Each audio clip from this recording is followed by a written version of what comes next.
Hello everyone and welcome to High Caliber Haymaker. A little bit different intro today, so bear with me. It's a little more extensive than what I would normally do as far as introducing what I'm doing.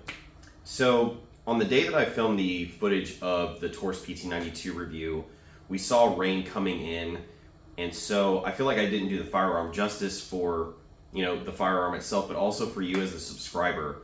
So this is going to be part one of two. And we filmed on 2 different days, so you're going to see a lot of pros and cons from both days as well. Even though the first video, I feel like, what you're about to watch, was a little bit rushed, I still think it was kind of good how it happened, because when we did the second video, which I just filmed over this weekend, we saw a lot of the same issues or shooting patterns and things like that. So you'll see in the video what I'm talking about. But like I said, I just feel like I did not do justice for you guys or for the firearm in the original filming, because like I said, just that rain started to come in and I felt like I was just going through it way too quickly. So part two, it's going to be a lot slower, a lot more different, deep dive into the pros and cons of the firearm, as well as some inconsistencies or consistencies between both videos. So it kind of worked out really well. Either way, I wanted to salvage the footage for you guys. But like I said, you're going to see part two where we slow things down. One more thing I want to share before the video gets started is typically I share a lot of my affiliation links directly in the description. According to the YouTube guidelines, I can't link a direct website to where you can purchase certain firearms or firearms in general and certain things. So below you're going to see my link tree from now on. That's going to link you also to my other social media accounts. On Instagram, basically you'll see photos of firearms that I've purchased that are coming up for review, so you can kind of know what's coming to the channel. And then on my X, formerly known as Twitter, you will see new firearms coming to the market. So I follow a lot of the large manufacturers, and you'll see like new stuff coming out.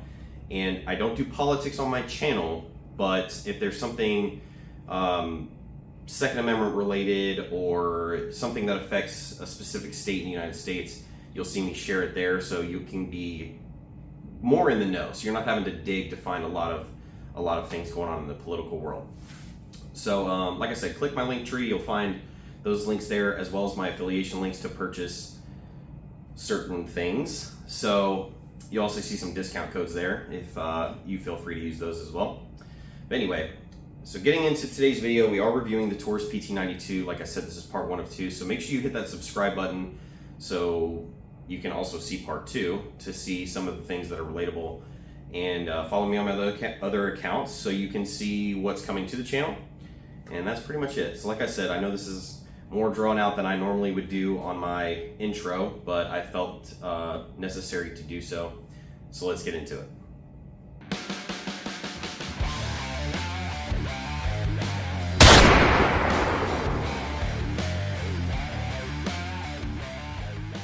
Hello everyone, welcome back to High Caliber Haymaker. Today we're doing a review on the newer Taurus PT92. So Taurus has been making this since 1983, but they've brought it into the 21st century with more modern look, a little more shooter practical, and also way more affordable than a Beretta. So is it a poor man's Beretta, but still the quality that you look for? Let's find out. So we've already got it cocked and locked right now. So the magazines comes with 2 of them, are 17 rounds each. We just got some regular 115 grain ball 9mm ammo here. And of course later on in the video we'll do a breakdown of it. I'll show you how to take it apart, clean it, all that good stuff. But just some key features to go over before we get started is that it does have a decocker built into it, so if you want to carry one in the chamber, you can press the tab down on this side and carry it safely, and then it switches the trigger to double action.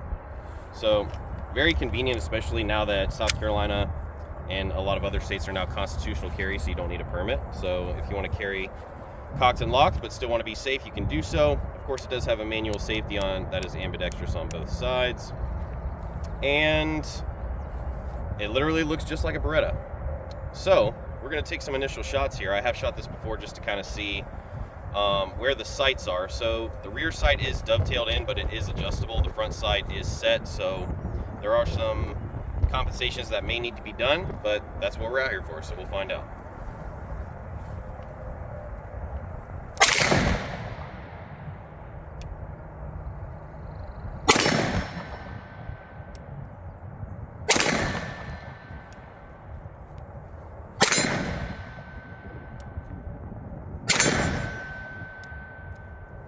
So initial thoughts, quite a bit of recoil for 9mm, a little more than I would say I'm used to, but that could be due to the fact that the slide, as you can see, is very hollowed out, so you're not having a lot of weight up on the front of the pistol to really help you out there. But also could be because I haven't shot for a little while. It's been about a month since I've been out here, so let's see if I can dial some of that in a little bit better.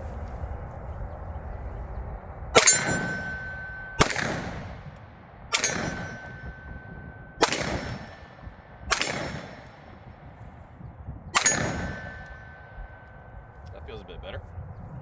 So feels really good in the hand. So typically when there's an all metal back strap on a firearm, I'm not too comfortable with it. That's just my preference, but they do have some pretty nice textured grips here that help tremendously. You can feel it definitely on your fingers when you're holding it. You got a good nice tight grip on it, and it doesn't feel too bad, to be honest. So we're going to finish off this magazine, and then we'll talk about a few other features this gun's got.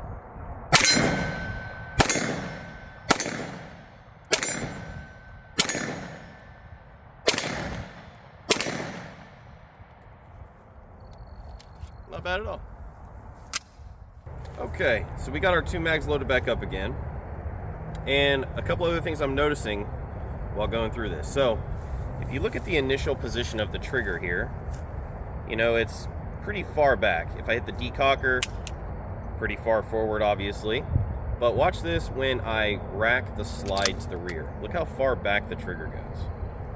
So obviously that's part of the mechanics of the pistol. I just thought it was kind of interesting, you know, looking how far the trigger is really to the rear of the trigger well itself. So let's try something else as well. So what we're going to do is we're going to load it up, and you see the trigger moves forward slightly. We're going to decock it. See the trigger all the way forward. So let's try it in double action and see how that feels. Of course, we're going to have some more trigger pull, so let's just see.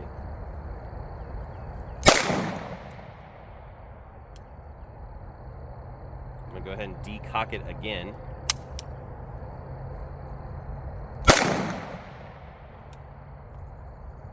One more.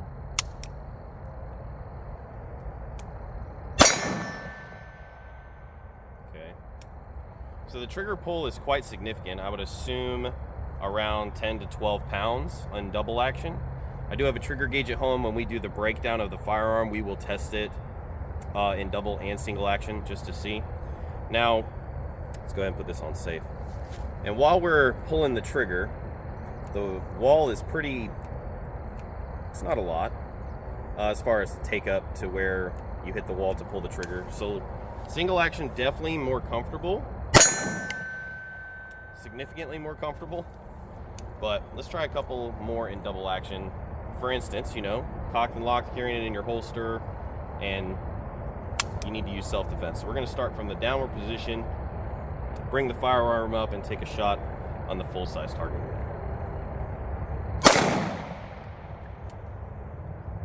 Not very promising. So we're going to do it again in single action.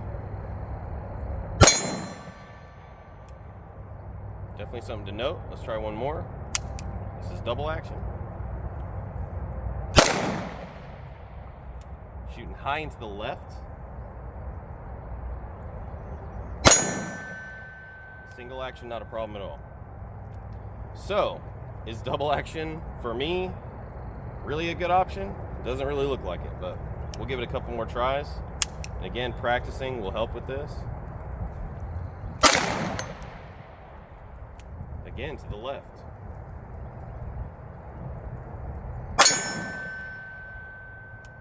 Yep. So for me, definitely single action with this pistol is probably the way to go. Now again, I can't speak for how you shoot, so that may work better for you.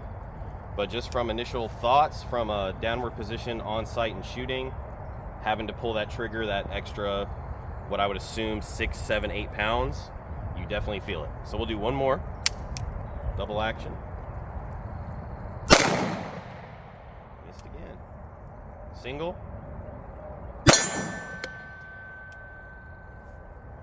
Something to keep in mind for sure. So now we're just gonna have some fun with it, get a couple different angles of shooting some more. We'll do a mag dump here in a minute. But before we do that, let's go back to the house and do our breakdown.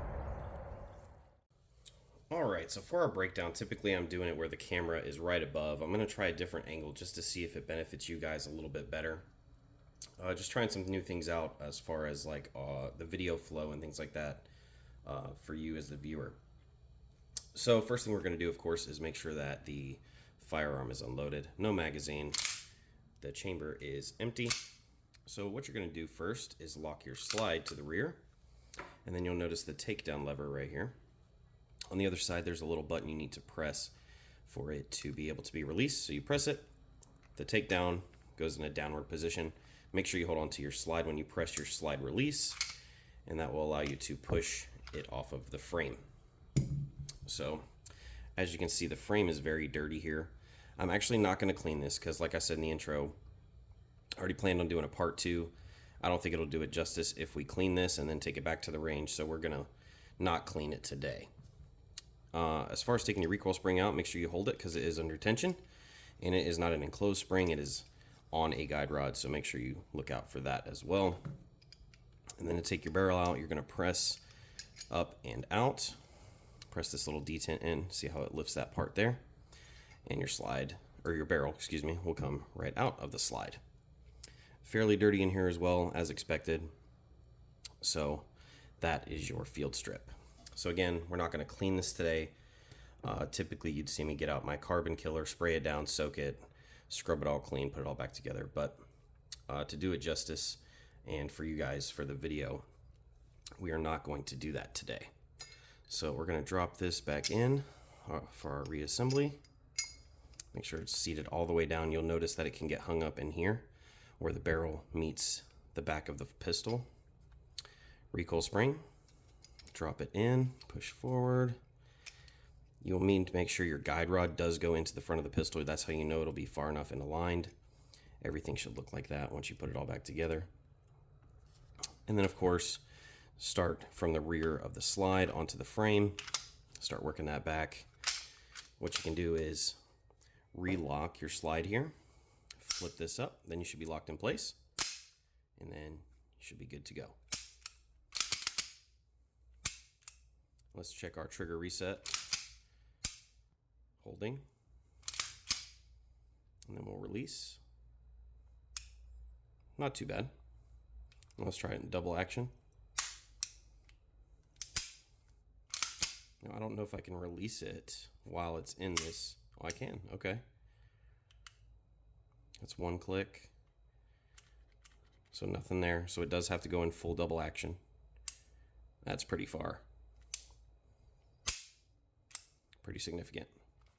All right, so let's get out our Wheeler trigger gauge. Like I said, some people like these, some people don't. I don't know if I'm a fan or not yet, so let's get it going here.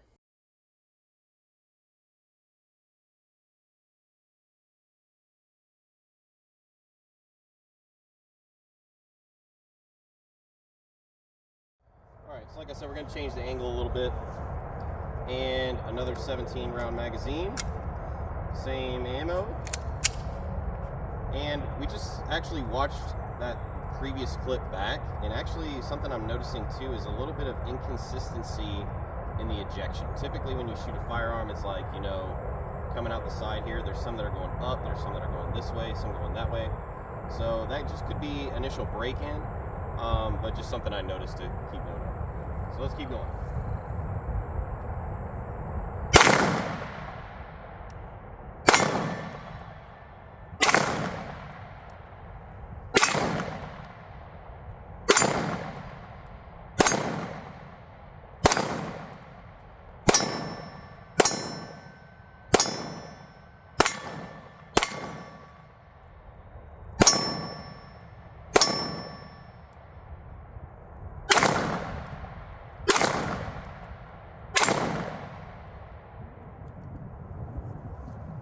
I'm noticing is when I'm shooting at the 8-inch targets, I'm going like right underneath them. What I am doing though is lining this front sight, which is a red dot, between the rear, which is the 2 white dots.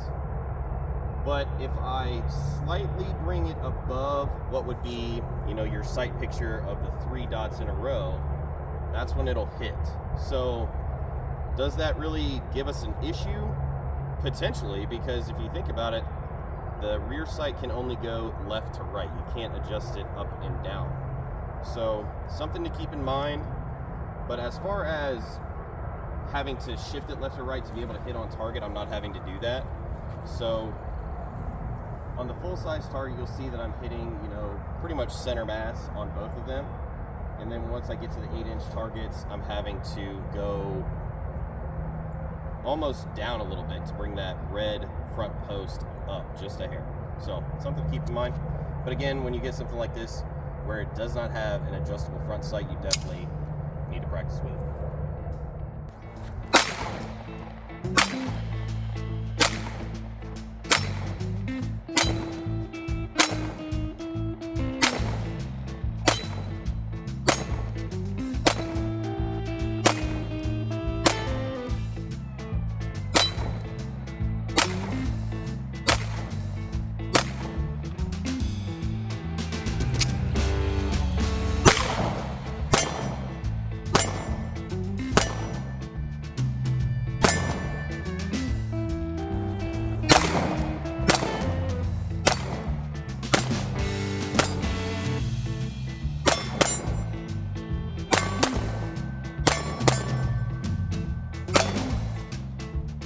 So as always here on High Caliber Haymaker, we end it with a mag dump. So let's go ahead and do that now, see if we have any issues.